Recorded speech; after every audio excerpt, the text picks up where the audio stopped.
2024년 8월 25일 제455차 감람산 기도회 우리 다 같이 묵도하심으로 기도회 시작하겠습니다. 우리 기도회를 위해서 문정순 집사님께서 기도해 주시겠습니다. 우리 아버지, 조용한 새벽에 감람산 새벽 기도회 성도들을 함께 기도회에 참여하여 아버지께 기도드리도록 저희를 잠에서 깨워주신 아버지 은혜 감사드립니다. 아버지, 이 혼란한 시대에 주님께서 오심이 심히 가까운 이 때에 저희를 더욱 깊은 잠에서 깨워주셔서 금과 기름을 준비하여 깨어 주님 맞을 준비하며 늘 주님께 깨어 기도하는 삶을 살게 하여 주시옵소서. 아버지, 저희들 순간마다 예수님 십자가 바라보게 하시고 예수님의 그 아름다우신 품성을 닮아가게 하여 주시옵소서. 그래서 저희들 늘 성령 하나님의 인도하심을 따라서 저희가 만나는 모든 사람들에게 우리의 삶으로 주님을 증거하는 증인들 되게 하여 주시옵소서. 아버지, 이 시간 생명의 말씀을 주실 이승동 목사님께 주의 성령님 함께 하셔서 능력의 말씀을 잘 전하도록 축복하여 주시옵소서. 그 말씀을 통해서 저희들 각자가 주님의 음성을 듣도록 은혜 베풀어 주시기를 간절히 구하오며 우리 구주 예수 그리스도의 이름으로 기도드립니다. 아멘. 네, 오늘도 하나님의 말씀, 생명의 말씀을 이승동 목사님께서 증거해 주시겠습니다. 이승동 목사님. 예, 어떤 사람이 교통사고를 당하며 그만 기억을 상실하고 말았습니다. 아무리 생각해봐도 자기가 누구인지 알 수가 없었습니다. 이름도 잊어버리고 주소도 부모 형제도 도무지 기억할 수가 없었습니다. 그래서 그녀는 신문에 광고를 냈습니다. 내가 누구입니까? 나를 찾아주십시오. 현실 세계에서 자기를 잃어버린다는 것은 무서운 일입니다. 그런데 영적 세계 속에서도 우리는 자주 이런 경험을 하며 삽니다. 여러분, 하나님 안에서 나는 누구입니까? 성경은 이렇게 말합니다. 베드로전서 2장 9절에 오직 너희는 택하신 족속이요 왕 같은 제사장들이요 거룩한 나라요 그의 소유된 백성이니 이는 너희를 어두운 데서 불러내어 그의 기이한 빛에 들어가게 하신 자의 아름다운 덕을 선전하게 하려 하심이라. 내가 누구라고요? 성경은 분명히 너희는 택하신 족속이라고 먼저 말씀하십니다. 택하신 족속. 미국 언론의 양대 산맥인 타임지지와 뉴스위키지는 때때로 사전에도 나오지 않는 신조를 잘 만들어내기로 유명합니다. 연전 뉴스위키지가 커버 스토리로 만들어낸 신조어가 있는데 그 단어가 오버클래스라는 단어입니다. 하이클래스, 미들클래스, 로클래스라는 말은 많이 들었지만 오버클래스라는 말은 세상에 없었던 그런 말이었습니다. 이 오버클래스란 하이클래스보다 더 한 수 위인 사람들, 즉 초인류 한유층을 일컫는 말입니다. 미국 전체 인구의 5%에 불과하지만 실제적으로 미국을 지배하고 있는 계층들이요. 그들에게는 몇 가지 특징이 있었습니다. 성공 가도를 달렸고 가파른 신분의 상승을 경험한 사람들입니다. 그래서 그들은 실패를 경멸합니다. 대부분이 하버드나 예일 같은 초인류대학 출신들로 누구보다도 실력이 월등한 사람들이었습니다. 그들에게는 높은 소득이 있었고 아무도 부러워하지 않을 만큼 왕같이 사는 사람들이었습니다. 그렇다면 여러분과 저는 무슨 족에 속하는 사람이라고 생각하십니까? 우리가 어떤 생각을 하든 성경은 분명히 이렇게 말합니다. 너희는 택하신 족속이요 왕 같은 제사장들이요 거룩한 나라여 그의 소유된 백성이니 하나님께서는 이 세상 지상의 이 특등 족속인 오브그레스보다 더 높은 초특급 슈퍼 오브그레스를 가지고 계신데 그들이 바로 여러분과 저라는 것입니다. 믿어지십니까? 목사님 그런 말씀 하지 마십시오. 내 사는 모습을 보세요. 지하방에 살고요. 또 한 달에 얼마 가지고 사는 줄 아시죠? 내가 입고 있는 이 옷이 언제적 옷인 줄 잘 아시잖아요. 제가 타는 차도 10년이 된 훨씬 넘은 차예요. 아니요. 성경은 분명히 말합니다. 너희는 택하신 족속이요 왕 같은 제사장이라고요. 어느 농부가 들에서 알 하나를 주어다가 오리알과 함께 부화를 시켰답니다. 그런데 그 새끼는 날 때부터 다른 새끼들과 영 모습이 달랐습니다.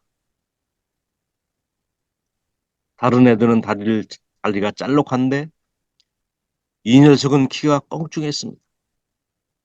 모두가 알록달록한데 그놈만이 흰 털을 가진 특별한 그런 오리였습니다. 그것 때문에 이 새끼는 흰둥이라고 동료들로부터 조롱을 당했습니다. 자기들은 몸집이 뚱뚱한데 이 오리는 왠지 삐쩍 말랐습니다. 자기들은 뒤뚱뒤뚱 걷는데 이 녀석은 사뿐사뿐 한두 군데 다른 것이 아니었습니다. 그래서 오리들은 자기들과 다른 별난 오리를 시도 때도 없이 놀리고 걸리고 울렸습니다. 왕따를 시켰습니다. 그래서 외톨이가 됐습니다. 이상하다. 난 왜 얘들처럼 같지 않을까? 먹는 게, 입는 게, 사는 것이 다를까? 그러던 어느 날 자기하고 똑같은 큰 새가 나타나서 말했습니다. 얘야, 네가 왜 여기 있니? 날 따라 날개짓을 해봐. 자, 이렇게. 그 오리는 창공을 한번 응시하고 어미를 따라 날개짓을 힘차게 하기 시작했습니다. 그랬더니 점점 부풀어오르기 시작합니다. 어느덧 자신의 몸은 이미 구름 가까이 있는 것을 발견합니다. 땅이 점점 멀어지기 시작했습니다. 아, 이 놀라움, 상쾌함. 내가 날 수 있다니. 이 오리는 엄마를 따라 창공을 치고 오르면서 감격에 겨워 소리를 쳤습니다. 그랬구나. 그랬구나. 나는 오리가 아니었고, 못난 오랜 새끼가 아니었단 말이야. 땅에 있던 오리들은 창공을 나는 그 학을 부러운 눈으로 바라볼 뿐이었습니다. 못난 오리 새끼 여러분. 삶이 여러분을 속일지라도 너무 슬퍼하지 마시기 바랍니다. 이 세상 사람 날 몰라줘도 내가 구름을 타고 하늘로 날개짓을 할 때 그때 세상 사람들은 놀라 부러움으로 나를 바라볼 것입니다. 묻겠습니다. 여러분은 아니 나는 오리입니까 학입니까? 땅의 사람입니까? 하늘의 사람입니까? 그때 그 감격을 지금 맛보시기 바랍니다. 그 자부심으로 살게 되기를 바랍니다. 그리고 더 나아가 성경은 이렇게 말합니다. 왕 같은 제사장들이요. 세상에 왕보다 더 높은 사람은 없습니다. 높은 위에 높음의 자리. 그러나 왕이기 때문에 져야 할 무거운 책무가 있습니다. 국정을 살펴야 되고 이태민안을 책임지는 자리에 앉아야 합니다. 왕이 처리하는 업무가 만 가지만큼이나 많다 하여 왕의 자리를 만기라고 하였습니다. 이 조선시대 왕들의 하루는 이렇게 시작됩니다. 5시 전후에 일어나서 의관을 정지하고 대왕 대비나 데뷔 전에 문안 인사를 하는 것으로 하루 일과가 시작됩니다. 아침 나절에는 경언이라고 하는 유학 경서를 교육받습니다. 왕이라고 해서 교육이 끝나는 것이 아닙니다. 경전의 해석을 놓고 신하들 사이에 학문적 토론을 벌여야 되는데 이 경연은 아침, 점심, 저녁 3번이나 계속됐습니다. 아침 경연이 끝나면 아침 조회를 열어서 대신들의 안연을 받았습니다. 이어 각 부로로 돌아가며 엄복을 받고 점심 식사 뒤에는 주강에 들어가서 공부를 또 했습니다. 그리고 지방이나 중앙으로 파견되는 관리를 만나 여러 가지 당부를 전하고 서너 시경이 되면 대궐을 지키는 야간 호위병들의 명단을 점검하고 안고를 정해줍니다. 잠시 휴식을 취했다가 다시 석강으로 들어가 학습하고 대비전이나 이런 사람들에게 문안을 드리는 것으로 하일과를 마쳤습니다. 왕은 아침, 저녁 2끼의 수라와 3차례의 간식을 먹었습니다. 왕이 식사를 할 때는 큰 방, 상궁 등 궁녀 3명이 어느 명이 식사하는 모습을 지켜보았는데 이들은 왕이 수라를 들기 전 혹시 음식에 독이 들었지 않았나 음식을 먼저 맛보는 역할도 했습니다. 세수까지 다 씻겨줬습니다. 이런 큰 대접을 받고도 이 조선시대 왕들의 평균 수명이 47세입니다. 50세를 넘긴 왕들이 많지 않았습니다. 침실에 들어가면 내시들이 밖에서 감시를 했습니다. 왕이 영변을 보면 어이가 변을 가져다가 검사를 하러 버렸습니다. 영변도 마음대로 놓지 못했습니다. 그래서 아마 그렇게 스트레스를 받아서 젊은 나이에 죽었던 것 같습니다. 자, 이 어질고 지혜로운 왕을 만나면 북템이나 백성들이 콧노래를 부르고 악한 왕이 나타나면 백성들은 여지없이 도탄에 빠지고 신음소리가 무파만 같습니다. 세종이나 영조, 정조 같은 거진 왕을 만나면 백성들이 노래를 불렀지만 연산군 광해군 같은 하나운 왕을 만나면 매일 곡소리가 하늘에 사무쳤습니다. 자, 성경이 우리에게 너희는 왕 같은 제사장들이요. 그렇게 말합니다. 이 나라란 말, 그것은 국정을 책임지는 사람이란 뜻입니다. 제사장, 종교의 책임자입니다. 나는 누구인가? 내가 살고 있는 이 땅에, 가정에, 직장에, 학교에 왕이요, 제사장이란 말입니다. 민족의 영육의 운명이 나에게 달려있다고 하는 말입니다. 여러분 대통령이 낮잠을 자고 늦게 일어나고 날마다 낚시나 하고 등산이나 가고 골프를 친다면 그 나라가 어떻게 되겠습니까? 나라가 망합니다. 똑같다는 것입니다. 내가 살고 있는 지역에 내가 제사장이요 왕이라면 내가 어떻게 살아야 되겠습니까? 요나가 주는 교훈이 있죠. 요나 같은 배가 대풍을 만났습니다.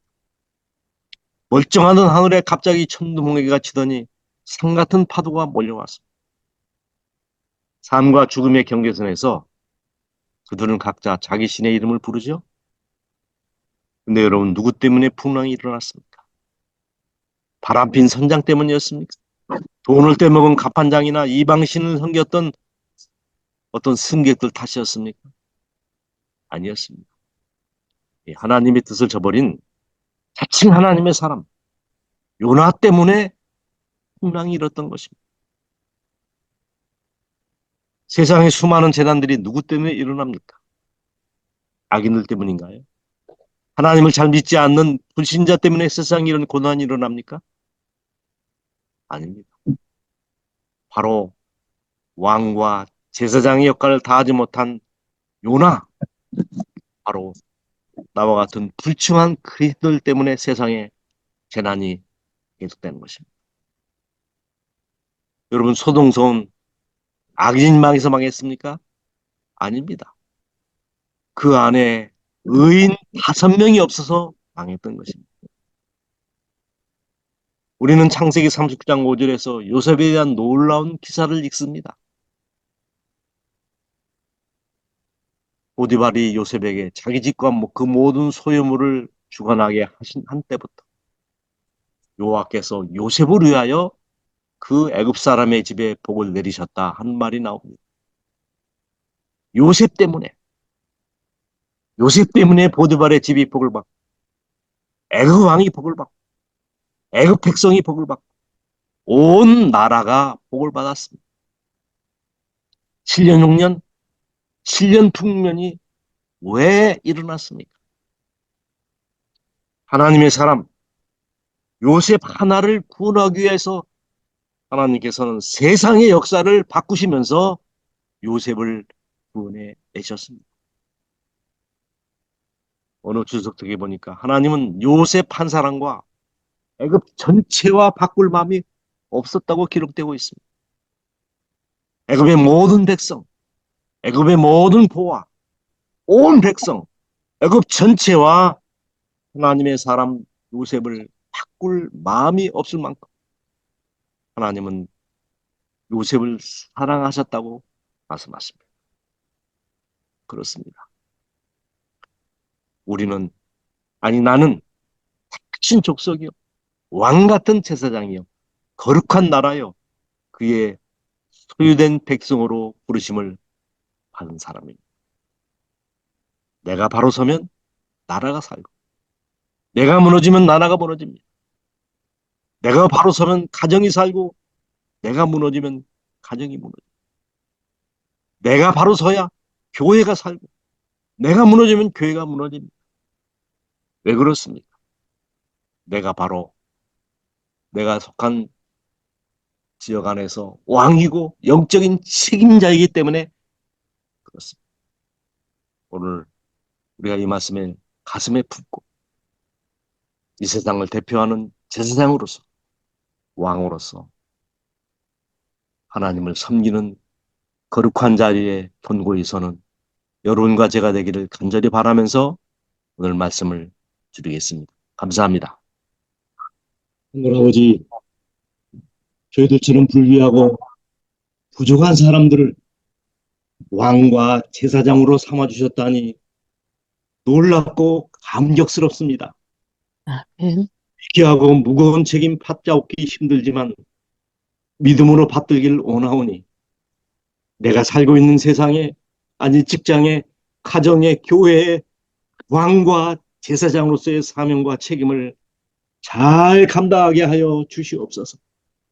그러기 위해서 주님의 시선이 머문 곳에 나의 시선이 머물게 도와주시고, 주님이 사랑하는 그 사람을 우리도 사랑하게 하시고, 주님의 관심이 우리의 관심이 되게 하시고, 주님이 가기를 원하는 그곳에 내가 달려가서 그 일을 할 수 있게 하여 주시옵소서.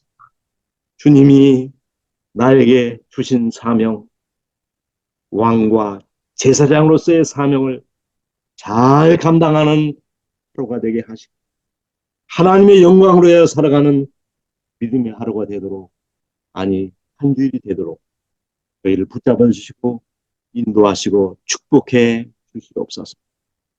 예수님의 이름으로 기도드립니다. 아멘.